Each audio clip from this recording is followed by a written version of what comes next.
সবাইকে স্বাগত জানাচ্ছি আরআইএল অ্যাঙ্গেল চ্যানেল স্কয়ার বা নিবেদিত দেশ সম্প্রতিকে আমি সোনিয়া হক আপনাদের সাথে আছি। দর্শক, আলোচনার আজকে বিষয় রেখেছি রাজনীতির ভেতরে বাহিরে, এবং এই বিষয়টি নিয়ে কথা বলতে আমার সাথে স্টুডিওতে আজকে যুক্ত হয়েছেন অধ্যাপক ডাক্তার মওদুদ আলমগীর পাভেল, আহ্বায়ক বিএনপি মিডিয়া সেল, তিনি যুক্ত আছেন আমার সাথে যুক্ত আছেন গণমাধ্যম ব্যক্তিত্ব আব্দুন নূর তুষার। দুজনকেই স্বাগত জানাচ্ছি। এবং যেটা বলছিলাম যে আজকে আলোচনার বিষয় রেখেছি রাজনীতির ভেতর বাহিরে। আমি আলোচনাটা আজকে আব্দুন নূর তুষার আপনাকে দিয়ে আলোচনাটা শুরু করতে চাই, কারণ আমরা জানি যে 12 মার্চ সংসদের প্রথম অধিবেশন শুরু হতে যাচ্ছে, এমনটাই আমরা এখন পর্যন্ত জানি, এবং সেটি নির্ধারিত। সেই হিসেবে একটি নতুন সরকার প্রায় 18-19 বছর পরে বিএনপি একটি নতুন সরকারের দায়িত্ব নিয়ে তারা যাত্রা শুরু করেছে, এবং অনেকগুলো চ্যালেঞ্জ, এবং সেই চ্যালেঞ্জগুলো মাথায় নিয়ে বিএনপি আসলে তাদের এবারে যাত্রা শুরু করতে যাচ্ছে। চ্যালেঞ্জগুলো মোকাবেলায় বিএনপির ঠিক এই মুহূর্তে যে সাংগঠনিক অবস্থা কিংবা দলের অবস্থা কিংবা দল এত বছর পরে আবারও দায়িত্ব পেয়েছে, সব কিছু মিলিয়ে আমি যদি একটু জানতে চাই আব্দুন নূর তুষার, এবারের জার্নিটা বা এবারের যাত্রাটা কেমন হতে যাচ্ছে বিএনপির, যদি আপনার মতামত দিয়ে শুরু করতে পারতাম। এটা তো একটা নতুন যাত্রা। 2006 সালে যখন বিএনপি ক্ষমতা ছাড়ে এবং ইয়াজউদ্দিন সাহেবের নেতৃত্বে একটা তত্ত্বাবধায়ক সরকার তৈরি হয়, তারপর আবার সেটা নতুনভাবে রিশাফল হয়ে যখন ফখরুদ্দিন সাহেবের তত্ত্বাবধায়ক সরকার হয়, তারপর থেকে যদি চিন্তা করেন তাহলে 2007 থেকে 2025 প্রায় 19 বছর, প্রায় পুরোপুরি 19 বছর, তার সঙ্গে আরো কয়েক মাস। এরই মধ্যে বিএনপির বহু বয়োজ্যেষ্ঠ নেতা এখন আর সেইভাবে রাজনীতিতে সক্ষম নাই, অনেকেরই অনেক বয়স বেড়েছে। আপনি যদি চিন্তা করেন যার বয়স 60 তার বয়স 80 হয়েছে, এবং একই সাথে বেগম খালেদা জিয়া এখন আর নাই, তারেক রহমান নতুন প্রধানমন্ত্রী, তার ছোট ভাই তার পরিবারে নাই, এক ধরনের নিঃসঙ্গ পারিবারিক জীবন আছে যেখানে তাদের ইমিডিয়েট ফ্যামিলি অর্থাৎ ভাই এবং বাবা মা তার নাই, এবং একই সাথে বিএনপিরও কিন্তু মূল নেতৃত্বের একটা বিরাট জায়গাতে পরিবর্তন এসেছে। তা আমি মনে করি যে জাতীয়তাবাদী দলের জন্য এটা একটা নতুন সূচনা। তাদেরকে এখন নতুনভাবে তাদের যে টিম, সেই টিমকে তাদের দক্ষতা প্রমাণ করতে হবে। অনেক নতুন মন্ত্রী হয়েছেন, কারো কারো উপরে আস্থা রাখা হয়েছে তাদের তরফ থেকে, যারা আসলে আগে কখনো সংসদ সদস্য ছিলেন না, মন্ত্রীও ছিলেন না। তো এইরকম একটা অবস্থা আমার মনে হয় যে আমাদেরকে অবজার্ভ করতে হবে, দেখতে হবে যে তারা আসলে কি ধরনের কাজ করছেন। একটি ভালো জিনিস তারা করেছেন, আমি একটা টকশোতে বলেছিলাম, আরো কয়েকজন বলেছিলেন আলোচক, যে নতুন সংসদ সদস্য যেহেতু হচ্ছেন, সংসদের নিয়ম কানুন, সংসদে কথা বলা, এই বিষয়গুলো একটা প্রশিক্ষণ দরকার আছে। আমি দেখলাম যে বিএনপি সেটা করেছে, এটা একটা খুব ভালো দিক। এই প্রশিক্ষণটা আরো অব্যাহত থাকতে হবে। সংসদের মধ্যেও প্রথম কয়েকটা অধিবেশনে আমার ধারণা বা আমার পরামর্শ হচ্ছে যে যখন স্পিকার ফ্লোর দিবেন, অন্তত আগের দিন যদি বলে দেন যে আগামীকাল আপনারা কথা বলবেন, তাহলে কিছু কিছু প্রিপারেশন তারা নেবেন, নিয়ম কানুনগুলি দেখে আসবেন, তাহলে একটা সুন্দর সংসদ আমরা দেখতে পাবো। আর সরকার কেমন করবে এটা নির্ভর করছে অনেক কিছুর উপরে। এই সরকারের তো অভ্যন্তরীণ চ্যালেঞ্জ যেমন আছে, বৈশ্বিক চ্যালেঞ্জও মোকাবেলা করতে হচ্ছে। ক্ষমতায় আসার সাথে সাথে, দায়িত্বে আসার সাথে সাথে বিশ্বব্যাপী একটি যুদ্ধাবস্থা, সরবরাহ জনিত যে এক ধরনের ঘাটতি, বিশেষ করে তেল, খাবার, কেননা আমাদের মূল সরবরাহ কিন্তু এখন সমুদ্র পথেই হয় পৃথিবীতে, এবং কোনো কারণে সমুদ্র পথ ক্ষতিগ্রস্ত হলে বা বন্ধ থাকলে পণ্যের মূল্য বাড়ে, পণ্যের যে সাইকেল সাপ্লাই চেইন ম্যানেজমেন্ট সেটা ব্যাহত হয়ে যায়, এবং আমাদের মতো ছোট দেশগুলি না অনেক বেশি গুদামজাত করতে পারে না। যেমন ধরেন আমাদের অনেক তেল কিন্তু আমরা যদি আমদানিও করি, আমাদের স্টোর করে রাখার ক্যাপাসিটি নাই, ফলে আমাদের কিন্তু একটা হিসাব করে তেল এনে এটা রাখতে হয়। তারপর হচ্ছে তেল যেহেতু একটি মানে দামের হেরফের হয়, শুধু তাই নয়, তেল যেহেতু দ্রুত খরচ হয়ে যায় এরকম একটা পণ্য, এটাকে কনস্ট্যান্টলি এটা সাপ্লাই চেইনের ভিতরে রাখতে হয়, শেষ হতে থাকে আসতে থাকে। তো সেই কারণে একটা প্রসঙ্গ এসেছে যে সামনে কি তেলের ঘাটতি হবে কিনা, মানে মজুদ সংক্রান্ত প্রশ্ন এসেছে। এরকম নানান কিছু সরকারকে মোকাবেলা করতে হচ্ছে। তা আমি মনে করি যে এই সংসদ অধিবেশনটা বেশ চ্যালেঞ্জিং হবে। যুদ্ধ পরিস্থিতি কোথায় যায় তার উপর নির্ভর করে এই সংসদ যখন অধিবেশন চলছে, এরকম সময় হয়তো দেখা যাবে যে বাজার পরিস্থিতি কোন দিকে যাচ্ছে, সামনে ঈদ আছে, পরিবহন খাতে যদি কোনো ধরনের সমস্যা দেখা দেয় তেলের অভাবজনিত কারণে, তাহলে বাড়ি ফেরার বিষয় আছে, অনেক ধরনের চ্যালেঞ্জ আছে। আর আমি মনে করি চ্যালেঞ্জ ভালো, যে কোনো সরকারের সামনে যদি চ্যালেঞ্জ থাকে সেই সরকার সেই চ্যালেঞ্জগুলি মোকাবেলা করে ও মোকাবেলা করার মধ্যে দিয়ে তাদের যারা সদস্য সরকারের তারা শক্তিশালী হয়ে ওঠেন। এটা ভাবার কোনো কারণ নাই যে চ্যালেঞ্জ থাকবে না বা এত চ্যালেঞ্জ কে কিভাবে কি করবে। আমি মনে করি যে এটা ভালো। Crisis always makes us strong. যে কোনো সংকট আমাদেরকে শক্তিশালী করে। চ্যালেঞ্জ আছে মানে একটা টার্গেট আছে, এক চ্যালেঞ্জ আছে মানে শক্তিশালী হওয়ার একটা সম্ভাবনা আছে। Exactly. এই চ্যালেঞ্জ যদি আপনি মোকাবেলা করতে পারেন, আপনি চ্যালেঞ্জটার চাইতে বড় হয়ে গেলেন। একটা বাধা আপনি টপকে গেলে তো আপনি সেই বাধাটার চেয়ে বড়, আপনি উঠে গেলেন সেই বাধাটার উপরে। তা আমি মনে করি যে এটা একটা অপরচুনিটি, এটা বিএনপি কে অপরচুনিটি হিসেবে হ্যান্ডেল করা উচিত। কত ভালোভাবে তারা এটা ম্যানেজ করতে পারেন এই চেষ্টাটা যদি থাকে, আর যদি দুর্নীতি চাঁদাবাজি এই জিনিসগুলো যদি তারা নিয়ন্ত্রণ করতে পারেন, আমার ধারণা যে মানুষ তাদেরকে আরো আস্থায় নেবে। অবশ্যই আমি আবারও ফিরবো, চ্যালেঞ্জ নিয়েই ফিরবো। দুর্নীতির কথা বলেছেন আপনি, দুর্নীতি মোকাবিলা কিংবা কমিয়ে আনতে যেহেতু জিরো টলারেন্সের কথা বলা হচ্ছে, কতটুকু সক্ষম হবে বিএনপি আপনার কাছে জানবো নিশ্চয়ই আব্দুল নূর তুষার। এবং আমি চলে আসতে চাই অধ্যাপক ডাক্তার মওদুদ আলমগীর পাভেল আপনার কাছে। বিএনপি কি প্রস্তুত? হ্যাঁ, ধন্যবাদ। তুষার যেখানে শেষ করেছিল সেখানেই শুরু করি। আসলে প্রত্যেকটা চ্যালেঞ্জে একটা অপরচুনিটি, এটা শিখবার জন্য, বোঝার জন্য। মানে সরকার একেবারে নিরবিচ্ছিন্ন একদম ঝঞ্ঝামুক্ত একটা সহজ রাস্তা পেয়ে যাবে এবং এভাবে সরকার পরিচালনা করবে, এটা সম্ভব না বা হওয়ারই কথা নয়। চ্যালেঞ্জের ভেতর থেকে একটা সরকার কিন্তু তার দক্ষতাটাকে অর্জন করে। কারণ আমাদের মতো তৃতীয় বিশ্বের দেশ, যাদের নির্ভরশীলতা অনেকগুলো দিক দিয়ে, বৈশ্বিক নির্ভরশীলতা আমাদের আছে, সেখানে চ্যালেঞ্জের আভ্যন্তরীণ চ্যালেঞ্জ, বৈশ্বিক চ্যালেঞ্জ সবকিছু মোকাবেলা করে করতে হয়। সব ইচ্ছার উপরে তো আমাদের নির্ভর করে না। তো সুতরাং সেই চ্যালেঞ্জটা জেনেই তো বিএনপি এসেছে এই জায়গাতে। আর একটা যেটা হলো যে মাননীয় প্রধানমন্ত্রীর জন্য যে জিনিসটা আছে সেটা হলো যে উনি 2 বছর আগে থেকে বলতে পারি যে, বা তার আগে থেকে অন্তত এই দায়িত্বটা তার কাছে আসতে পারে, সেই প্রস্তুতির কাছাকাছি উনি নিজেকে নেওয়ার চেষ্টা করেছেন যতটা সম্ভব। যার জন্য কিন্তু দেখবেন যে অনেক কিছু আছে যেটা তার কাছে মনে হচ্ছে না উনি শিক্ষানবিশ, সেটা মনে হয়নি। মনে হচ্ছে যে উনি এটা করবেন বলে আগে থেকে প্রস্তুতি নিয়েছিলেন, সেই হিসেবে সিদ্ধান্তটা উনি কিন্তু খুব চটজলদি নিতে পেরেছেন। সেটা ওনার আমরা দেখেছি যে বেশ কিছু জায়গাতে তিনি কৃচ্ছতার যে উদাহরণগুলো নিজের থেকে সৃষ্টি করেছেন, সেটি খুবই গুরুত্বপূর্ণ। এবং ঠিক জনঘনিষ্ঠ হওয়ার ক্ষেত্রে আমরা এর আগে যে জিনিসটা বলতাম যে একটা সরকার প্রধান নিরাপত্তা বলে যে ঘেরাটোপের মধ্যে নিজেকে রাখেন, সেটা এত বেশি বেহুলা লক্ষিন্দরের সেই বাসর ঘরের সেই আবদ্ধ নিরাপত্তা বেষ্টনীর মতন হয়ে যায়, যারা সাধারণ মানুষের কাছে পৌঁছতে পারে না। তিনি সেই ব্যাপারটিকে ভাঙবার চেষ্টা করেছেন এবং করছেনও এখনও।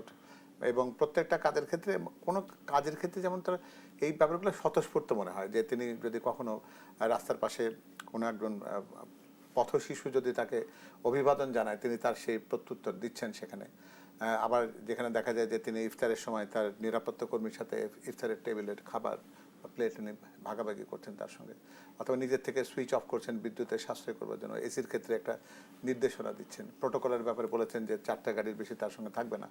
এমনকি বিদেশে গেলে কিংবা বিদেশ থেকে ফিরলে ওনার 4 জনের বেশি তাকে কেউ রিসিভও করবে না, তাকে কেউ বিদায়ও জানাবে না। এই ব্যাপারগুলোকে কিন্তু উনি লোক দেখানোর জন্য করছেন তা না, এটা উনি নিজের ভেতরে আত্মস্থ করেছেন সেই জায়গাতে।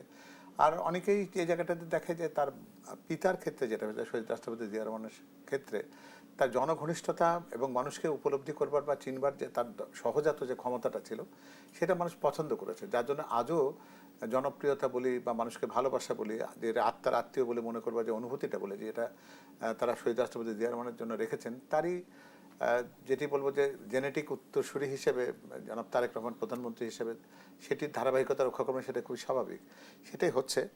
তো সুতরাং এ পর্যন্ত যেটা আমরা দেখছি যে বাজার ব্যবস্থাপনার কথা যেটা তুষার বলছিল, জ্বালানি তেলের একটা সংকট বলবো না, জ্বালানি তেলের ব্যাপারে একটা মানুষের ভিতরে একটা এমন একটা ধারণা তৈরি হয়েছে যেটির কোনো সংকট তৈরি না হয়। সরকারের ক্ষেত্রে যেটা তুষার বলছিল যে এটা এমন কোনো পণ্য নয় যেটা আমরা একেবারে বিরাট পরিমাণ মজুত করে তুলতে পারি। আমার তো এখানে ট্যাঙ্কার যেগুলো আছে, আমাদের এখানে ইস্টার্ন রিফাইনারি যেগুলো আছে বা অন্যান্য ছোটোখাটো রিফাইনারি যেগুলো আছে, তাদের তো একটা ধারণ ক্ষমতার প্রশ্ন আছে। আমি অনেকগুলো তেল এনে তো রাখতে পারবো না। সেটা সাধারণত যে ভাবে বাংলাদেশ পেট্রোলিয়াম কর্পোরেশন, যেটা একটা বাৎসরিক একটা তাদের কর্মপরিকল্পনা থাকে যে তারা পেট্রোল কতটুকু রাখবেন, ডিজেল কতটুকু রাখবেন, অকটেন কতটুকু রাখবেন, ফার্নেস অয়েল কতটুকু রাখবেন, এটা একটা মজুদের একটা মাত্রা আছে আর কি। ডিজেলের ক্ষেত্রে সর্বোচ্চ পরিমাণ রাখার চেষ্টা করা হয় প্রায় 1 মাসের মতো। তো সেটা এই ক্ষেত্রে আছে দেশে। তো এই ক্ষেত্রে এই যে মজুদের কথা আমি একটু যদি যুক্ত করতে চাই ডাক্তার মওদুদ আলমগীর পাভেল, সেটা হলো যে মজুদের কথা বলা হচ্ছে এবং বলা হচ্ছে ঘাটতি হতে পারে, যে যতটুকু মজুদ করতে পারে বা ব্যক্তিগতভাবে করতে পারে, এবং এর ফলে আমরা দেখেছি যে গত কয়েকদিন ধরে বিভিন্ন জায়গায় কিন্তু এক ধরনের সংকটও তৈরি হয়েছে বা মানুষ আতঙ্কিত হয়ে গেছে।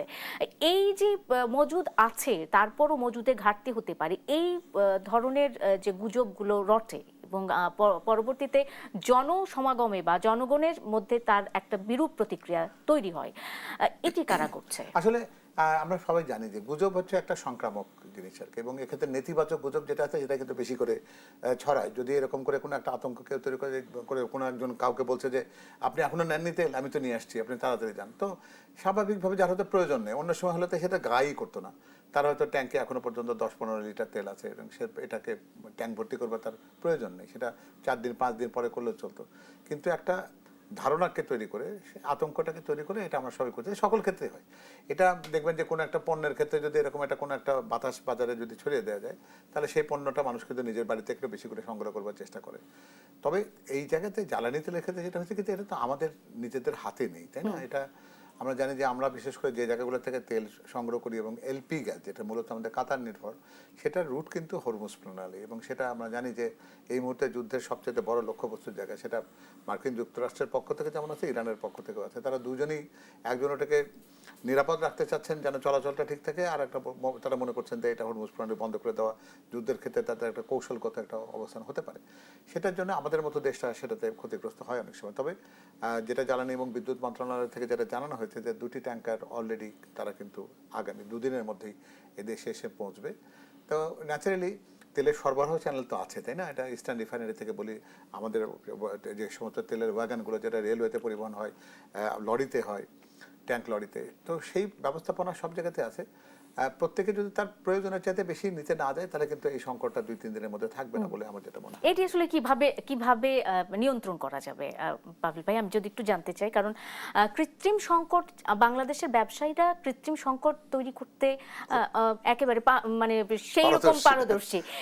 সেক্ষেত্রে কৃচ্ছ্রতা সাধনের এই মানে ফর্মুলা কি কাজে আসবে কিনা, আমি একটু তুষার ভাইকে জিজ্ঞেস করি। তুষার ভাই, আপনার কি মনে হয় কৃচ্ছ্রতা সাধনের এই যে পরামর্শ আমরা প্রধানমন্ত্রী পর্যায় থেকে শুনছি, কিন্তু জনগণের মধ্যে যখন আমরা সাধারণ মানুষের ক্ষেত্রে যাই কিংবা ব্যবসায়ীদের ক্ষেত্রে যাই, তখন কি আসলে সেটি কাজ করছে? আমাদের এখানে কিন্তু তেল রাস্তাঘাটে বিক্রি হয় না। তেল বিক্রির পুরো ডিস্ট্রিবিউশন প্রসেসটা সরকারি, এবং সরকার কিছু ডিস্ট্রিবিউশন কোম্পানির মাধ্যমে এই তেলটা ডিস্ট্রিবিউট করে, পদ্মা, মেঘনা আপনি জানেন, এবং পাম্পগুলি সেইভাবে সরকারের সঙ্গে ডিল করে এবং পাম্পগুলির একটা সাপ্লাই চেন মেনটেন করা হয়। এখন আমার কাছে আমি একটু দোষী করব গণমাধ্যমকে। গণমাধ্যমে আতঙ্কটা ছড়িয়েছে, কেননা এগুলো আমাদের কোনো বলার দরকার নাই। 14 দিনের আছে না 12 দিনের আছে। আমি তেল নিতে যাব, আমি তেল পাবো অথবা পাবো না। যখন আমি পাবো না তখন আমি বুঝবো যে তেল এখন সরবরাহ নাই। এরকম কিন্তু মাঝে মাঝে এমনিতেও হয়, মাঝে মাঝে 1-2টা পাম্প বন্ধ থাকে, বা মাঝে মাঝে হরতাল ধর্মঘট যখন ছিল তখন কিন্তু মাঝে মাঝে এরকম হয়েছে, ঢাকা শহরে তেল এসে পৌঁছায় নাই, তেলের ঘাটতি হয়েছে। কিন্তু যেটি ঘটেছে সেটি হলো যে এই যে অকটেন আছে 14 দিনের, ডিজেল আছে 14 দিনের, অকটেন আছে 28 দিনের, এটা কিন্তু নর্মালিও এরকমই থাকে। ডিজেল একটু বেশি থাকে, কিন্তু এমন না যে আমাদের কাছে 5-6 মাসের তেল মজুদ থাকে, ব্যাপারটা কিন্তু সেরকম না। তেল আসে এবং তেল আমরা খরচ করি, আবার আসে, একটার পর একটা ট্যাঙ্কার আসতে থাকে, এবং একটা টাইম অনুযায়ী এটা ঠিক করা আছে কখন ডিজেল আসবে, কখন পেট্রোল আসবে। পেট্রোল অকটেন ম্যাক্সিমামে কিন্তু আমরা আমাদের এখানেই রিফাইন করি, আমরা কিন্তু খুব একটা পেট্রোল অকটেন আমদানি করি না। আমাদের যা চাহিদা এটা ইস্টার্ন রিফাইনারি মিটিয়ে ফেলে। কিন্তু ডিজেল আমাদের আনতে হয়, যে ফার্নেস অয়েল আনতে হয়, তারপরে অন্যান্য যে জ্বালানি জেট ফুয়েল এটা আনতে হয়। তো এখন যেমন ধরেন জেট ফুয়েল, এখানে আপনি কৃচ্ছ্রতা সাধন করতে পারবেন না, কারণ এয়ারলাইন্স উড়বে, যতটুকু তেল দরকার অতটুকু দিতে হবে। তাহলে আপনি কোথায় কৃচ্ছ্রতা করতে পারবেন? ডিজেল দিয়ে যে সেচ যন্ত্র চলে, এখন তো শুষ্ক মৌসুম, শুষ্ক মৌসুমে ডিজেল চালিত যে সেচ যন্ত্রগুলি আছে এগুলি তো আপনি আসলে এগুলো যে চলবে না, এটাতে আপনি কৃচ্ছ্রতা করবেন পারবেন না। কোথায় আমরা কৃচ্ছ্রতা করতে পারবো? যেখানে আমরা অতিরিক্ত তেল নিয়ে ট্যাঙ্কের মধ্যে রেখে দিই। যেমন ধরেন আমাদের গাড়িগুলিতে 35 লিটার থেকে শুরু করে 50 লিটারের ট্যাঙ্ক আছে, এবং এই ট্যাঙ্কগুলি অনেক সময় আমরা ফুল করে রাখি। ফুল না করে হাফ করে রাখলেও কিন্তু গাড়ি চলতে পারে, তাতে করে আরেকজন লোক তেল পাবে। শুধুমাত্র ধরেন 15 দিন 1 মাসের যে সংকট হওয়ার সম্ভাবনা, তাহলে সেটা কেটে যাবে। তাতে কিন্তু কোনো অসুবিধা নাই, কিন্তু মানুষ এমন একটা ভাব করছে যে তার গাড়িটা চলবে, অন্যদের গাড়িগুলো বন্ধ থাকবে, যেন সে যেন একটা খালি রাস্তা পেলে গাড়ি চালাতে পারে। এখন আপনি আমাকে বলেন, আপনার সব বন্ধু বান্ধবের গাড়ি চলছেন, আপনি একা রাস্তা দিয়ে গাড়ি চালাচ্ছেন, কি হবে তাতে? তাই না? তো মানুষের এই যে অদ্ভুত চিন্তা, এই চিন্তা থেকে আমাদের বেরোয় আসতে হবে। বিশেষ করে যাদের শহরাঞ্চলে যারা গাড়ি চালান, ব্যক্তিগত গাড়ি, আমি মনে করি আপনাদের আধা ট্যাঙ্কি তেল থাকলে, এবং যেভাবে 10 লিটার আর 20 লিটার করে সরকার ঠিক করে দিয়েছেন, যে গাড়ি হলে সেডান হলে 10 লিটার প্রতিদিন, আর যদি জিপ হয় মাইক্রোবাস হয় তাহলে 20 থেকে 25 লিটার, সেভাবে তেল নেন। সেভাবে তেল নিলেও কিন্তু ট্যাঙ্ক ভরে যাবে। ধরেন আমি আজকে 10 লিটার তেল নিলাম, কালকে 10 লিটার নিলাম, আমরা কি প্রত্যেকদিন 10 লিটার তেল খরচ করি? এই বাড়তি তেলটা আসলে কোথায় থাকে? না, বাড়তি তেলটা ট্যাঙ্কে থাকে না, আমরা তো খরচ করি না। কিন্তু আমরা যে তাড়াহুড়া করে ট্যাঙ্ক ভরে নিয়ে নিতে চাচ্ছি, এটা তো দরকার নাই। এই জন্য যে আজকে আমি 10 লিটার নিলাম, 8 লিটার খরচ হলো, 2 লিটার থাকলো, কালকে আবার 10 লিটার নিলাম, তাহলে কিন্তু আমার 12 লিটার তেল হলো, তারপরের দিন আবার 10 লিটার নিলাম, তাহলে কিন্তু আমার আরো তেল ভরতে থাকলো। এক সময় 7 দিন বা 10 দিন পরে দেখা যাবে আমার ট্যাঙ্ক আবার ফুল হয়ে গিয়েছে প্রতিদিন 10 লিটার নিলে। এমনিতে কিন্তু আমরা প্রতিদিন তেল নেই না, মানুষ এরকম অস্থির হয়ে একই দিনে তেল নিতে ঢুকে পড়েছে, যে সব তেল আমাকে দিয়ে দেন, আমাকে দিয়ে দেন। এই অবস্থা, এই কারণে আমাদের মন্ত্রীদেরকে স্টেশন পর্যন্ত যেতে হচ্ছে, সিএনজি স্টেশন পর্যন্ত। এই অবস্থাটা তৈরি করেছে গণমাধ্যম। এটা বলার দরকার নেই আপনার কত দিনের তেল আছে। যেটা বলা দরকার ছিল সেটা হচ্ছে তেলের পর্যাপ্ত মজুদ আছে, ভয় পাওয়ার কোনো কারণ নাই, ভবিষ্যতে যাতে তেলের কোনো সমস্যা না হয় সেই জন্য আমরা আগামী 1 মাস বা আগামী 1.5 মাস একটা কৃচ্ছ্রতা করব, যাতে আমাদের ঈদের সময়ে আমাদের বাড়ি ফেরা, অন্যান্য যে সরবরাহ চেইন আছে, এই সব কিছু যেন বিপর্যস্ত না হয়, সেজন্য আমরা একটা হিসাব অনুযায়ী রেশন করে তেল নিব। ভয় পাওয়ার কোনো কারণ নাই, তেলের সরবরাহ আছে। যেমন 9 তারিখে ট্যাঙ্কার ঢুকবে, তাহলে 9 তারিখে যদি ট্যাঙ্কার ঢুকে তাহলেই কিন্তু তেল ঢুকলো, তারপরে পরেরটা ধরেন 18 তারিখে ঢুকবে, 22 তারিখে ঢুকবে তো। এই যে ভয় ছড়িয়ে দেওয়াটা, এটা ঠিক হয়। আর কৃচ্ছ্রতা সাধনের যে পরিকল্পনাটা করা হয়েছে, আমি মনে করি অনেক সময় টার্ম মানুষকে ভীত করে। আপনি বলছেন কৃচ্ছ্রতা, আপনি সেটা না বলে যদি বলেন আমরা তেল সাশ্রয় করার চেষ্টা করছি, তাহলে দেখবেন চিন্তাটা একটু বদল হয়ে যায়। মানে আমি যদি আপনাকে বলি আপনি ওইখানে গেলে কিন্তু ব্যথা পাবেন, আর আমি যদি ওইটা না বলে বলি যে আপনি ওই জায়গায় যাওয়ার সময় সাবধান থাকবেন যাতে আপনি ব্যথা না পান, ব্যথা পাবেন বলে দিলে আপনি যত ভয় পাবেন। আর আপনাকে যদি বলি সাবধান থাকলে আপনি ব্যথা পাবেন না, তাহলে আপনি চিন্তা করবেন হ্যাঁ আমি সাবধান থাকবো, ব্যথা পাবো না। কিন্তু আমি যদি বলি আপনি ব্যথা পাবেন, তাহলে কিন্তু আপনি ভাবতে ভাবতেই যাবেন যে এখানে মনে সবাই ব্যথা পায়, আমিও পাবো। তো ভাষার একটা সমস্যা রয়েছে। কিন্তু আমি মনে করি যে সরকার যে পদ্ধতি নিয়েছেন সেটা খারাপ কিছু না, এটা ঠিকই আছে। শুধু এই গণমাধ্যমের উৎকণ্ঠা ছড়িয়ে দেওয়াটা ঠিক হয়। গণমাধ্যম আসলে তথ্যটা কোথায় থেকে পেল? এটা পাওয়া যায়, বিবিসি এটা প্রত্যেকদিন দেয়। শুধু তাই না, আপনি যদি গুগল করেন তাহলেও পাবেন, কেননা সারা পৃথিবীতেই কার কাছে কত তেল আছে এটার একটা মজুদ তারা প্রত্যেক দিনই বলে দেয়। আর তেল তো অধিকাংশ দেশেই ডিস্ট্রিবিউশন হয়, আমাদের মতো যেগুলা দরিদ্র দেশ সরকারি ডিস্ট্রিবিউট করে। অতি উন্নত দেশে কোম্পানি তেল ডিস্ট্রিবিউট করে, কোম্পানি তেল আমদানি করে, কোম্পানি বিক্রি করে। এবং অনেক সময় এরকম হয় যে 2 কোম্পানির তেলের দামে 1 সেন্ট 2 সেন্ট দাম বেশি কম থাকে। হ্যাঁ, তো অনেক লোক আপনি বিদেশে গেলে দেখবেন যে একটা পাম্প থেকে তেল নেয়, বলে এদেরটা ভালো ওদেরটা ভালো না। আমাদের দেশে কিন্তু আসলে ওইরকম নয়। তাই আমি মনে করি যে আমাদের ভয় পাওয়ার কোনো কারণ নাই। আমাদের যেটা করতে হবে সেটা হচ্ছে যে এই যুদ্ধাবস্থা যেহেতু তৈরি হয়েছে, আমাদের নিজেদের স্বার্থে শুধু আমার গাড়ি চলবে আর অন্যটা চলবে না, এই চিন্তা, এই মনোভাবটা পরিহার করতে হবে। আমি একটু চলে যাই ডাক্তার মওদুদ আলমগীর পাভেল আপনার কাছে। সেই সাথে এই যে আমরা বিভিন্নভাবে জ্বালানির সংকট কিংবা জ্বালানির মজুদ নিয়ে কথা বলছিলাম, অনেকে বলছেন যে দেশের অর্থনীতিতে এই যুদ্ধটি এক ধরনের প্রভাব ফেলতে যাচ্ছে, এবং সেই সাথে অর্থনীতির সাথে যেহেতু রাজনীতি রিলেটেড, একটা নতুন সরকারকে যেহেতু নতুন অনেকগুলো চ্যালেঞ্জের সাথে এই চ্যালেঞ্জটাও ফেস করতে হবে, রাজনীতিতেও এর এক ধরনের প্রভাব পড়বে। মানে বিরোধী পক্ষ এটিকে এক ধরনের ক্যাশ করার চেষ্টা করতে পারে, এমনটা আশঙ্কা অনেকে প্রকাশ করছেন। সেই সাথে আমাদের শ্রমিকরা বা আমাদের জনশক্তি একটা বিশাল অংশ মধ্যপ্রাচ্যে রয়েছে, সামনে ঈদ, রমজান চলছে, সবকিছু মিলিয়ে তাদের ঘরে ফেরা কিংবা তাদের পরিবারের সাথে যোগাযোগের একটা বিষয় রয়েছে, সেখানে মধ্যপ্রাচ্যে অনেক বড় একটা যুদ্ধ চলছে। সরকার কি ধরনের পদক্ষেপ নিচ্ছে বলে আপনার মনে হচ্ছে? প্রথম কথা হচ্ছে যে এই যে আমরা জ্বালানির সংকট বলছি, আমি সেই কথার সাথে একটু ভিন্ন মত রাখতে চাই। সংকট বলে তো আসলে কিছু নেই, সংকট হলে তো বলতে যে কোথাও কিছু পাওয়া যাচ্ছে না, এটা থেকেও বলেনি যে এই জায়গায় পুরোপুরিভাবে একদম বন্ধ হয়ে গেছে। এটা যেমন তুষার বলছিল যে আমরা অতি সতর্কতার কারণে অপ্রয়োজনে আমরা মজুদটা, আগে যে জায়গায় বলতে মজুদদারের কাছে ছিল, এখন প্রত্যেকটা ঘরে ঘরে ছোট ছোট মজুদদারি তৈরি হয়ে গেছে। সেটা না করে আমরা যদি জাস্ট একটু মানে ভরসা রাখি যে তেলের সরবরাহ ব্যবস্থাতে কোনো রকম কোনো ঘাটতি নেই। এটা একটা চেইন, যে চেইনটা সবসময়ের জন্য এরকম চলমান থাকে, সেটাই আছে। মধ্যপ্রাচ্যের যুদ্ধ সে ব্যাপারে একটা দৃষ্টিটাকে অন্য জায়গায় নিয়ে গেছে। সেই দৃষ্টিটাকে আমাদের বোধহয় অত বেশি নজরদারি না করে সরকারের উপর এই আস্থাটুকু রাখা যে তাদের ব্যবস্থাপনায় তো এই জায়গাতে বরাবর সরবরাহ লাইনটা সচল ছিল, সেটা এখনও আছে। আর অন্য যে কথাগুলো বললেন, হ্যাঁ, সেটা শুধুমাত্র বাংলাদেশ বলে না, যে সমস্ত দেশ ঠিক জ্বালানি তেলের একটা নির্ভরশীলতা যেমন আছে মধ্যপ্রাচ্য, যাদের জন্য শ্রমের বাজার, সেটা আবার সেগুলোর আবার নেতিবাচক দিক তো অন্য দিকে গিয়ে দাঁড়ায়। যেমন যুদ্ধের খরচটা যদি যোগানটা সেই পশ্চিমা দেশগুলোর জন্য যদি মনে হয় যে একটা বার্ডেন, তখন দেখা যাবে সেটা তাদের অর্থনীতির উপর একটা প্রভাব ফেলবে। বিশেষ করে ডলার প্রাইস যেটা আছে আর কি, সেটা যদি ওঠানামা করে, এটার ক্ষেত্রে এটার প্রভাব থাকে, তাহলে দেখা যাবে যে যুক্তরাষ্ট্রের বাজারে সেটা তার ভোগ্য পণ্যের উপর তার একটা প্রভাব ফেলে।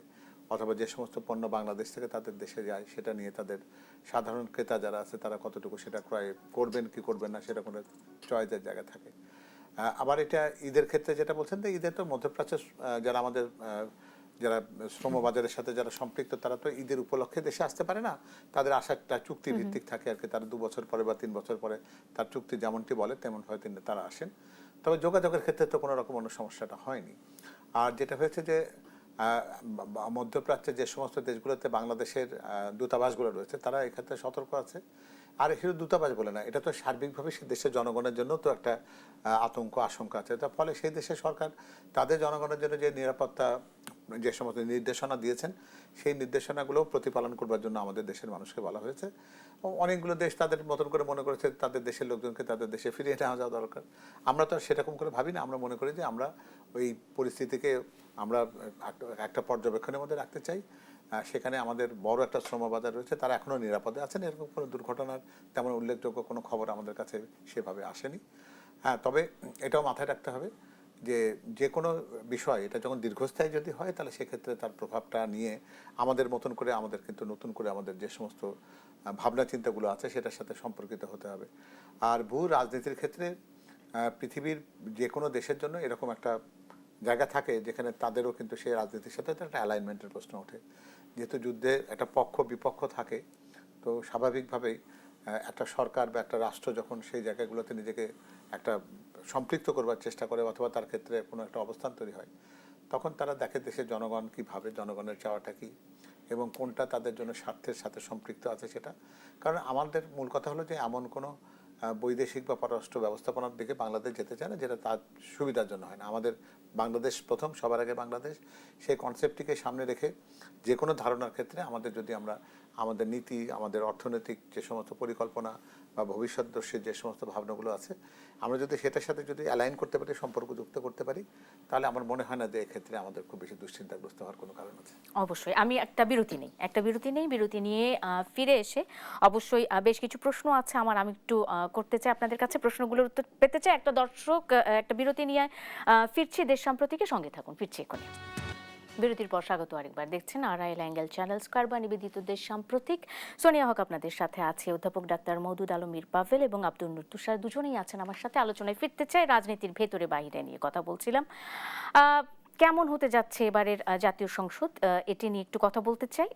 আব্দুল নূর তুষার, আপনাকে শুরুতেই যুক্ত করতে চাই। সেটি হলো যে বহু বছর আমরা আওয়ামী লীগ যখন ক্ষমতায় ছিল, তখন আমরা এক ধরনের আক্ষেপের কথা শুনেছি যে একটি শক্তিশালী বিরোধী দল সংসদে না থাকলে সংসদ কার্যকর হয় না।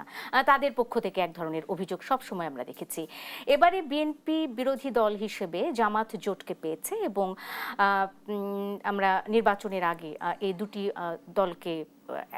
দুটি জোটকে পরস্পরের সাথে এমনভাবে বাকযুদ্ধ করতে দেখেছি কিংবা প্রতিপক্ষ হতে দেখেছি যে তারা এখন মানে সবচেয়ে বড় শত্রু হয়তো বা বিএনপি জামাতের এবং জামাত বিএনপির, এমনটাই সকলেই বলছেন।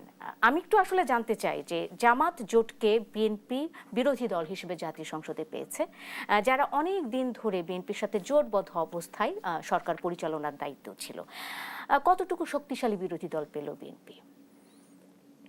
আমার মনে হয় না খুব বেশি শক্তিশালী বিরোধী দল হবে, এই জন্য যে বিরোধী দল যারা হয়েছেন তাদের রাজনীতির মধ্যে এক ধরনের সীমাবদ্ধতা আছে। সীমাবদ্ধতা থাকবার কারণে তারা কিন্তু তাদের যে চিন্তার গণ্ডি, সেই গণ্ডির বাইরে যেতে পারে না। বিরোধী দল শক্তিশালী তখনই হয় যখন সেই বিরোধী দল ধরেন রোনাল্ডোর সাথে মেসি হয়, দুইজনই ফুটবল খেলে, ইনোভেটিভলি খেলে, এক একজন এক একটা কৌশল আবিষ্কার করে, তারা চমৎকার খেলতে থাকে। দুজন যখন খেলে মানুষ কিন্তু অবাক বিস্ময় দেখতে থাকে এবং তারা কিন্তু দুই দলকেই প্রশংসা করতে থাকে। কিন্তু বিএনপি এবং জামাত ইসলামের রাজনীতির মধ্যে একটা বৈপরীত্য আছে এবং সেই বৈপরীত্য সহজ যে তারা কিভাবে একসাথে ছিল অনেকদিন, এটা কিন্তু একটা প্রশ্ন। আমার ধারণা যে তারা ছিল কারণ আরো একটি শক্তিশালী দলের বিপরীতে তাদেরকে লড়াই করতে হতো, আওয়ামী লীগের বিপরীতে, এবং সেইখানে সংখ্যার একটা হিসাব ছিল, কার ভোট কতটা, কিভাবে যুক্ত করলে কার ভোট বেশি হবে কম হবে। সংসদীয় নির্বাচনে যেটা হয়, যেটা এইবার জামাত আর এনসিপি করেছে, যোগ বিয়োগ করে বোঝার চেষ্টা করছে তারা জিতবে, যে কারণে তারা কিন্তু উপকৃত হয়েছে। তো আমার কাছে মনে হয় না যে খুব শক্তিশালী বিরোধী দল হবে, কিন্তু একটা গণ্ডিবদ্ধ চিন্তার বিরোধী দল হবে যারা নারী ইস্যুতে সবসময় বিএনপির বিরোধিতা করবে, যারা বিভিন্ন জায়গাতে ধর্মীয় প্রসঙ্গের অবতারণা করবে, করে তারা বলবে যে এই জায়গাতে ধর্মীয় বিধিনিষেধ মানা হচ্ছে না বা ধর্মীয় চিন্তা ঠিকমতো করা হচ্ছে না। আবার তারা বিভিন্ন জায়গাতে গিয়ে কিছু কিছু আইনের বিরোধিতা করবে, যে আইনগুলি তারা বলবে যে এইগুলি আমাদের রাজনীতির সঙ্গে যায় না, কারণ আমাদের রাজনীতি অনেক বেশি ধর্মচিন্তা দিয়ে তৈরি হয়েছে। এবং তার মধ্যে তাদের সবচেয়ে শক্তিশালী সঙ্গী হচ্ছে এনসিপি। এনসিপির সঙ্গে জামাতের নিজেরই রাজনীতির কোনো মিল নাই। ফলে আমার ধারণা যে এই বিরোধী দলের মধ্যে 6 জন এনসিপির লোক আছেন, এদের সাথেও তাদের মাঝে মাঝেই খটোমটো লাগবে এবং তারা একজন আরেকজনের বিভিন্ন নিয়ম কানুন হয়তো মানতে পারবেন না, অথবা ধীরে ধীরে এনসিপি জামাত হয়ে যাবে। এছাড়া কিন্তু এটা মিলবে না। মানে আমি এনসিপির ভবিষ্যৎটা আসলে জানতে চাচ্ছিলাম, রাজনীতিটা কি এছাড়া তো হবে? মিলবে না, তাই না? মিল হবে না। তো মিল হতে গেলে এনসিপি কে জামাতের মতো হয়ে যেতে হবে, আর তা না হলে মাঝে মাঝে নিজেদের মধ্যেই খটোমটো লাগবে। কেননা জামাত একটা কথা বলবে আর এনসিপি বাইরে গিয়ে বলবে না না, এটার সঙ্গে আমরা কিন্তু একমত না, আমাদের একটা আলাদা মত আছে। তো এই কারণে আমি মনে করি না যে খুব বেশি কঠিন হবে বিরোধী দল। তবে আর্থিকভাবে জামাত বেশ শক্তিশালী একটি দল এবং তাদের সংঘবদ্ধতা বা তাদের যে অর্গানাইজেশনাল ক্যাপাসিটি, এটা খুবই রেজিমেন্টেড। তাদের একটা নিয়ম আছে, নিয়মের মধ্যে দিয়ে চলতে হয়। দলের মধ্যে প্রমোশন আছে, হায়ারার্কি আছে, দলে 1 2 3 4 এইভাবে সাজানো জিনিসপত্র আছে, যেটা বিএনপি বা আওয়ামী লীগ বা অন্য যে কোনো এই ধরনের বুর্জা বা পুঁজিবাদী ভাবনা বা মধ্যমপন্থী রাজনৈতিক দলগুলিতে থাকে না। কিন্তু জামাতের কিন্তু এটা আছে। জামাতের মধ্যে একটা খুবই শৃঙ্খলিত একটা সিস্টেম আছে, যে সিস্টেমটা তাদেরকে শক্তিশালী করে তোলে এবং সেই শক্তিটা তাদের আছে। ফলে জনসভা কিংবা কোনো জায়গাতে জমায়েত বা এরকম জায়গায় কিন্তু তারা বেশ শক্তি প্রদর্শন করবে, কিন্তু সেই শক্তি সরকারের উপরে চাপ প্রয়োগ করার মতো খুব একটা শক্তিশালী হবে বলে আমার মনে হয় না। খুব একটা শক্তিশালী হবে বলে আপনার মনে হচ্ছে না। আব্দুল তুষার, আমি অধ্যাপক ডাক্তার মওদুদ আলমগীর পাভেল আপনার কাছে যেতে চাই। রাজনীতিতে গুণগত পরিবর্তন বা রাজনীতিতে পরিবর্তন হচ্ছে অভ্যুত্থান পরবর্তী সময়, রাজনীতি সুন্দর একটা রাজনীতির দিকে এগিয়ে যাবে, এমনটাই রাজনৈতিক দলগুলোর কাছে সকলের প্রত্যাশা ছিল। বিএনপি বরাবর একটা নতুন ধরনের রাজনীতির কথা বলে এসেছে, অঙ্গীকার করে এসেছে। আমরা এনসিপি নতুন দল, এনসিপির কাছে নতুন বন্দোবস্তের কথাও শুনেছি। মানে রাজনীতিতে তারা কোনো একটা পরিবর্তন আনতে চায়। কি সেই পরিবর্তন, আসলে কি সেই পরিবর্তন এসেছে কিনা আপনার কাছে একটু জানবো। এবং সেই সাথে যদি পরিবর্তন হয়েই থাকে, রাজনীতি যদি একেবারে সুশৃঙ্খল হয়ে যায়, মানে সুশোভন হয়ে যায়, তবে সেক্ষেত্রে যুগ যুগ ধরে আমরা যে রাজনীতির চেহারাটা দেখে আসি বা প্রতিপক্ষকে প্রতিহত করার যে বিষয়টি আসে, বিএনপি তখন সেক্ষেত্রে কতটুকু সক্ষম হবে? খুবই গুরুত্বপূর্ণ একটা জায়গা। আমরা সবাই কিন্তু সবসময় বলি যে পরিবর্তিত রাজনৈতিক সংস্কৃতির কথা বলি, জুলাই পরবর্তী একটা রাজনৈতিক সংস্কৃতির উত্থান হোক দেশে, সবাই এরকম চায়। প্রশ্ন হচ্ছে এখানে যে যারা এই কথাগুলো যারা বলছে তাদের সবারই কিন্তু সংসদের প্রতিনিধিত্ব রয়েছে, সে এনসিপি রয়েছে, জামায়াতে রয়েছে, বিএনপি তো আছেই। তো সুতরাং রাজনীতিটা সংসদ কেন্দ্রিক হোক, এটা কিন্তু মানুষ চায়। যে ঠিক সংঘাতের রাজনীতি, রাজপথের রাজনীতি তো মানুষ অনেক দেখেছে, তাই না? তো এখন যারা এই কথাগুলো নিয়ে রাজপথে ছিল, তাদের প্রত্যেকেই কিন্তু যতটুকুই হোক না কেন, হয়তো বৃহত্তর গোষ্ঠী হিসাবে 2/3 সংখ্যাগরিষ্ঠতাদের বিএনপিকে নির্বাচিত করে জনগণ সংসদে পাঠিয়েছে, কিন্তু জামায়াত বলে বা এনসিপি বলে তাদেরকে তো নিরাশ করেনি জনগণ, তাদেরকেও কিন্তু একটা সমর্থনের জায়গাটা দিয়েছেন। ফলে জনগণের প্রত্যাশা হবে যে এখন ঠিক রাজনীতিটা ওখানে গিয়ে হোক। বিএনপি ঠিক নিজেকে এই জায়গাতে তৈরি করতে চায় এবং খুব সঙ্গতভাবে আমরা জানি যে সংসদ কিন্তু বিরোধী দলের হয়। আসলে সংসদকে প্রাণবন্ত রাখা বলতে যে কথাটি বোঝায় আমরা, সেটা কিন্তু বিরোধী দল। এখন প্রশ্নটা হচ্ছে, সংসদ হলো বিতর্কের জায়গা, বিতণ্ডার জায়গা না। কিন্তু তা আমি যদি সে জায়গায় বিতর্কের মধ্যে থাকি তাহলে এটা সুষম একটা জায়গা থাকবে, সুন্দর জায়গা থাকবে। কিন্তু বিতণ্ডার জায়গা নিয়ে আমরা ঠিক এটাকে গান বাজনার জায়গা অথবা কৌতুকের জায়গা, হাসি ঠাট্টা মস্করা করবার জায়গা, অন্যের চরিত্র হননের জায়গায় এটাকে নেব কিনা, গালিগালাজ করার জায়গায় নেব কিনা, সেটি কিন্তু একটা বিষয়। এবং সেই জায়গাতে আমি একটা কথা বলি সবসময় যে জামায়াতের ক্ষেত্রে আমাদের কিন্তু ওই রিডিংটা নেই। একটা দল হিসেবে বাংলাদেশ জাতীয়তাবাদী দলের দুটো অভিজ্ঞতা আছে। সরকারি দল হিসেবে ট্রেজারি বেঞ্চে বসার যেমন অভিজ্ঞতা আছে সংসদে, আবার বিরোধী দল হিসেবে বিরোধী দলের অবস্থানেও বসবার অভিজ্ঞতা তাদের আছে। কিন্তু জামায়াতকে একটা দল হিসেবে সরকারি বা বিরোধী দল কোনো জায়গাতে কিন্তু আমরা দেখিনি, দেশের মানুষও দেখেনি। তো ফলে তাদের এই আচরণটা কিন্তু তাদেরই নির্ধারণ করতে হবে যে তারা ঠিক কোন আচরণের মধ্যে যাবে। আমরা এই জায়গাতে আপনারা জানেন যে গত 2 দিনে মাননীয় প্রধানমন্ত্রীকে থেকে শুরু করে আমাদের প্রত্যেক সংসদ সদস্যকে কিন্তু গত 2-3 দিন প্রশিক্ষণ ঠিক বলা যাবে না, এটা একটা ওরিয়েন্টেশন ধারণা দেওয়া হয়েছে যে তাদের মধ্যে অনেকেই আছেন যারা নতুন সংসদ সদস্য, আবার অনেক আমাদের যারা প্রবীণ সংসদ সদস্য যারা ছিলেন তারা সবাই কিন্তু সেখানে অংশগ্রহণ করেছেন। ডক্টর খন্দকার মোশাররফ সাহেব থেকে শুরু করে একেবারে তরুণতম ইশরাক পর্যন্ত তারা ওই জায়গাতে তাদের অবস্থানটা ছিল।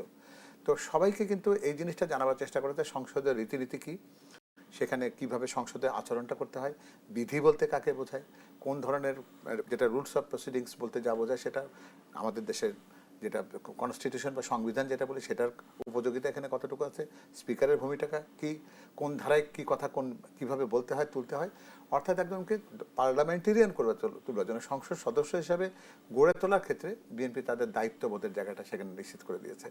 এবং সেটি খুবই গুরুত্বপূর্ণ। এবং আমাদের দলের যিনি প্রধান এবং সংসদ নেতা এবং মাননীয় প্রধানমন্ত্রী তিনিও কিন্তু এই জায়গায় বলেছেন যে জনগণের প্রত্যাশা হচ্ছে একটা নতুন একটা জায়গাতে বাংলাদেশের জাতীয়তাবাদী দল কেন দেশকে দেখার, নতুন একটা সরকারকে তারা সেই জায়গাতে উজ্জীবিত দেখতে চায় এবং দায়বদ্ধ কতটুকু আছে তাদের ক্ষেত্রে। ফলে যে অনুশাসনগুলো বলি বা যে রীতিনীতির কথাগুলো বলি সেটার সাথে অন্তত এটুকু নিশ্চয়তা থাকছে যে বিএনপি প্রকৃতপক্ষে পার্লামেন্টকে বা সংসদকে একটা অর্থবহ কার্যকর পার্লামেন্ট হিসেবে দেখতে চায়।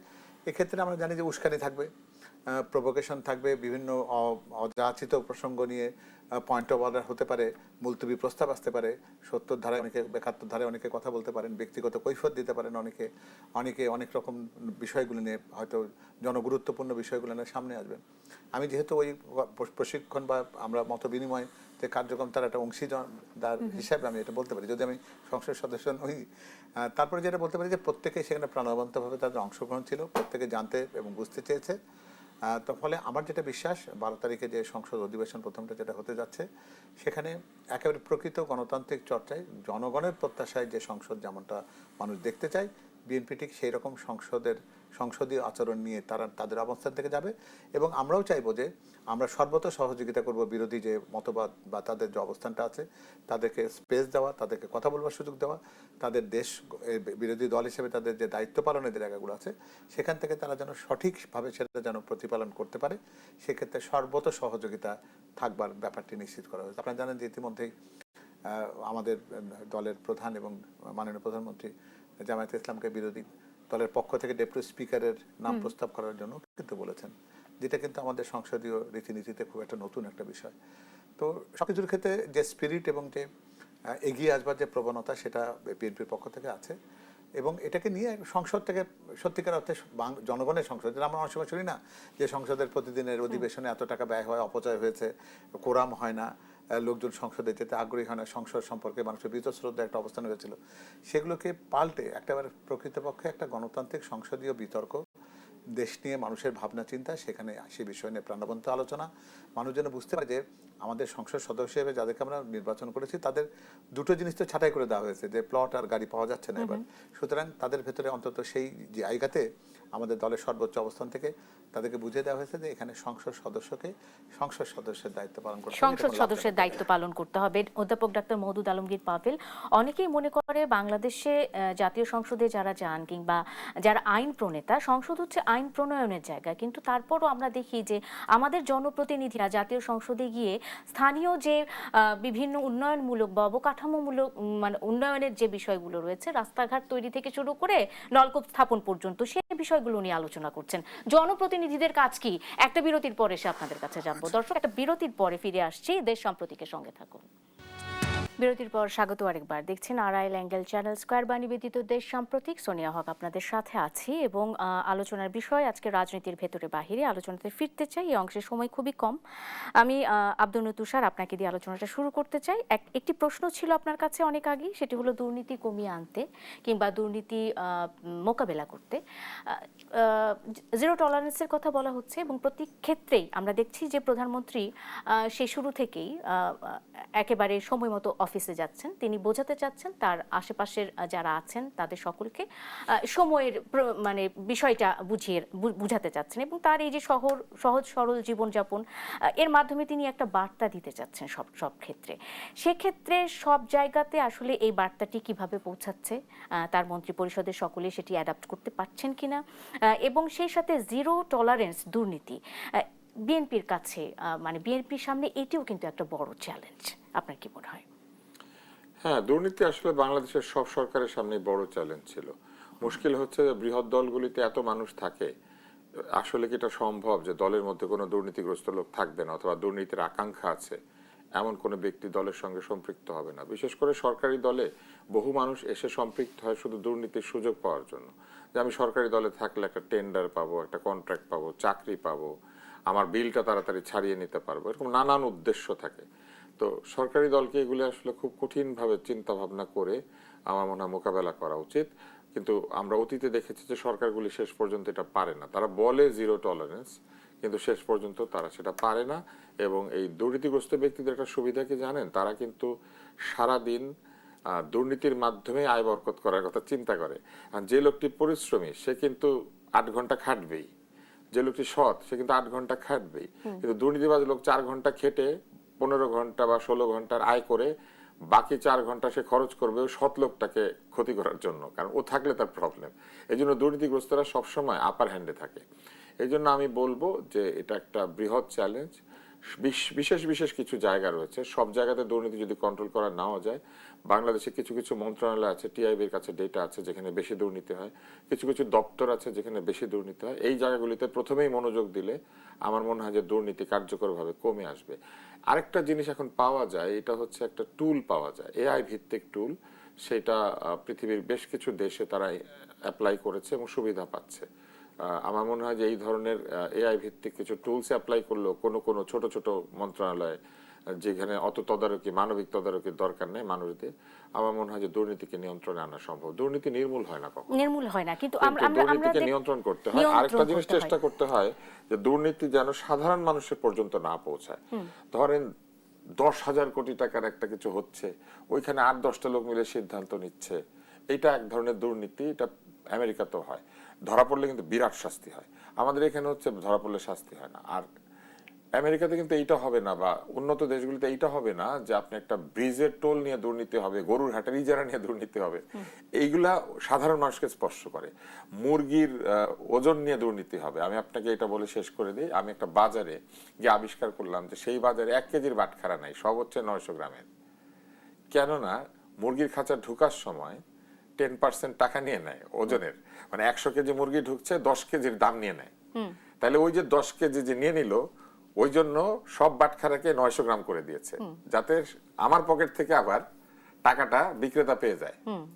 তো এই যে ছোট দুর্নীতি আমাকে স্পর্শ করছে, যে মুরগি কিনতে গিয়েছে তাকে, এই দুর্নীতিটা বন্ধ করতে হবে। এটা যদি বন্ধ করা যায় তাহলে বৃহৎ মাপে বাংলাদেশের মানুষ স্বস্তি পাবে।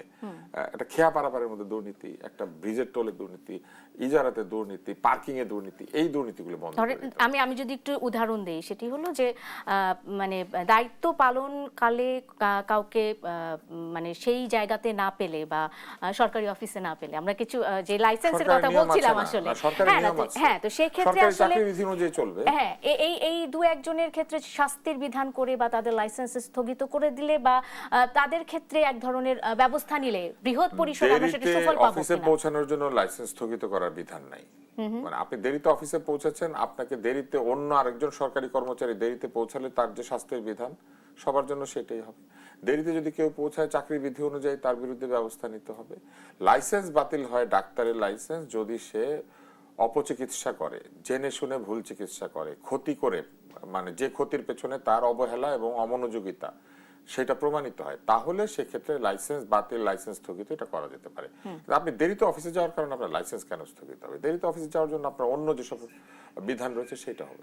অফিস টাইমে অন্য কোনো জায়গাতে দায়িত্ব পালন অফিস টাইমে অন্য কোনো জায়গায় চাকরি করা বা অন্য কিছু করা সবার জন্য নিষিদ্ধ, শুধু ডাক্তার বলে না।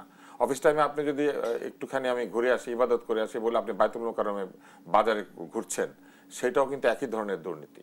ফলে ওইটা ওইভাবেই নিতে হবে। অফিস টাইমে আপনি বাইরে বাজারে ঘুরলেও ওইটা দুর্নীতি, মুরগি কিনতে গেলেও দুর্নীতি, রোগী দেখলেও দুর্নীতি, যে আপনি অফিসে হাসপাতালে রোগী না দেখে বাইরে দেখছেন, সেটাও চাকরি বিধির নিয়ম আছে, সেই অনুযায়ী শাস্তি হবে। অবশ্যই। আমি অসংখ্য ধন্যবাদ আব্দুল তুষার। আমি চলে যেতে চাই অধ্যাপক ডাক্তার মওদুদ আলমগীর পাভেল। ছোট ছোট এইসব যে উদ্যোগগুলো হাতে নেওয়া হয়েছে কিংবা শাস্তিমূলক যে ব্যবস্থাগুলো করা হয়েছে আমরা দেখতে পাচ্ছি বিভিন্ন সময়, এটি আসলে বড় ধরনের কোনো সুফল দিবে কিনা ডাক্তার মওদুদ আলমগীর পাভেল? এবং একটি প্রশ্ন আপনার কাছে ছিল, জনপ্রতিনিধিদের কাজ কি, এই প্রসঙ্গটিতে যদি আপনি একটু কথা বলতেন। হ্যাঁ, আমার মনে হয় যে ওই জায়গা থেকে শুরু করি। আপনি যে কথাটা বলবার চেষ্টা করেছেন যে সংসদ সদস্যদের কাজ আইন প্রণয়ন করবার, কিন্তু আপনি যদি দেখেন যে সংসদের রীতিনীতিতে যেটা আছে যে সংসদ কিন্তু শুরু হয় প্রশ্নোত্তর পর্ব দিয়ে।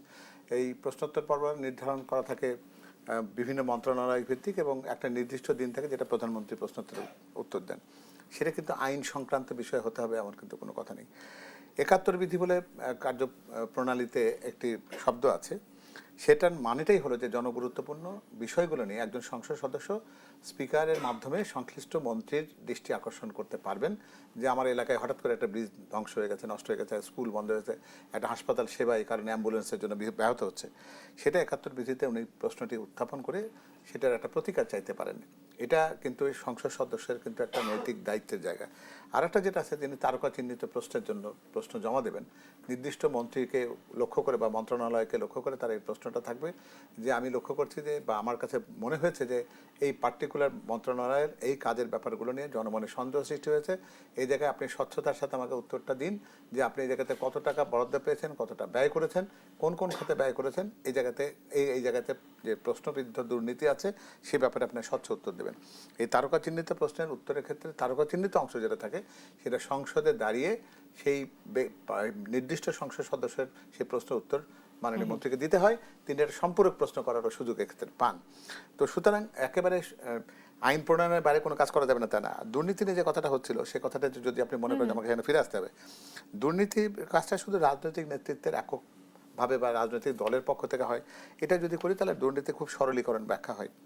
এর সাথে সরকারি প্রতিষ্ঠানের সাথে যারা জড়িত আছেন সেখানে আমরাই কিন্তু এই পথক্রিয়াটা নিশ্চিত করেন। কারণ যেগুলো বলবেন যে অফিস আদেশ, এই মিটিংগুলো করা, এই অ্যারেঞ্জমেন্টগুলো করা, চুক্তি করা বা কোনো একটা পার্টিকুলার টেন্ডার ডকুমেন্টগুলোকে তাদের পছন্দ মতো বা যে জায়গাতে বলতে পারি যেটা দুর্নীতির আশ্রয় নেওয়ার যে জায়গাটা, সেটা কিন্তু সেই জায়গা থেকে হয়। একই ক্ষেত্রে সেবার ক্ষেত্রে দুর্নীতি আছে, যেটা আমরা বলছি যে কোনো একটা অফিসে গিয়ে কোনো একটা সাধারণ একটা কাজ করার জন্য আমি একটা যেটা মনে হয় যেটা আমার অধিকার, সে জায়গাতেও বলবে যে পয়সা না দিলে সে কাজটা হবে না, সেটা একটা যেটা আছে। আবার ক্রেতা বিক্রেতার জন্য যেটা আছে, যেটা হচ্ছে সরকারি কোনো পরিমণ্ডলেরও ব্যাপার না, এটা বাজারের ক্ষেত্রে যেটা হচ্ছে যে একটা জিনিস যে দামে কেনা হয়েছে যে ক্রয় মূল্য যা তার চাইতে কয়েক গুণ বেশি বিক্রয় মূল্যে সেটা বিক্রি হচ্ছে, এরকম জায়গাগুলো দেখি আমরা। তো সুতরাং দুর্নীতির ব্যাপারটা কিন্তু শুধুমাত্র একটা সরকারি প্রতিষ্ঠান বা ক্রয়ের সাথে একবারে সম্পর্কিত, তার চাইতে অনেক বেশি কিন্তু বিভিন্ন জায়গাতে আছে। আর একটা যেটা আর্থিক দুর্নীতির সাথে সাথে কিন্তু আমরা নৈতিক দুর্নীতিকে কখনো কিন্তু আমরা হিসাব করি না। আমাদের কিন্তু একই সাথে এই নৈতিক দুর্নীতির জায়গাটাও দেখতে হবে যে আপনি যদি নীতিভ্রষ্ট কোনো কাজ করেন সেখানে যদি অর্থের সংশ্লিষ্টতা নাও থাকে, অর্থাৎ একজনের যে পদোন্নতিটি পাওয়ার কথা সেটি আপনি তাকে দিলেন না, অথবা একজনের যে জায়গাতে মানবিক কারণে তার একটা সুবিধা পাওয়ার কথা ছিল কোনো একটা ব্যক্তি, সেটিকে আপনি অবজ্ঞা করলেন, সেটি কিন্তু একটা নৈতিক দুর্নীতির জায়গা। এবং সেটা বড় মাপেরও হতে পারে, একেবারে সরকারের উচ্চ পর্যায়ের সিদ্ধান্তের ক্ষেত্রেও কিন্তু এই নৈতিকতা প্রশ্নবিদ্ধ হতে পারে, ছোটখাটো জায়গাতে হয়। তো সুতরাং এই জিনিসটা আমাদের পরিষ্কার বোঝা দরকার, একটা আর্থিক একই সাথে নৈতিক দুটো দুর্নীতি কিন্তু একই রকম ভাবে অপরাধযোগ্য। অসংখ্য ধন্যবাদ অধ্যাপক ডাক্তার মওদুদ আলমগীর পাভেল এবং আব্দুল তুষার, দুজনকে ধন্যবাদ জানিয়ে দর্শক আজকের মতো শেষ করতে চাই দেশ সাম্প্রতিক। যারা সঙ্গে ছিলেন এতক্ষণ আপনাদেরও ধন্যবাদ। শুভরাত্রি।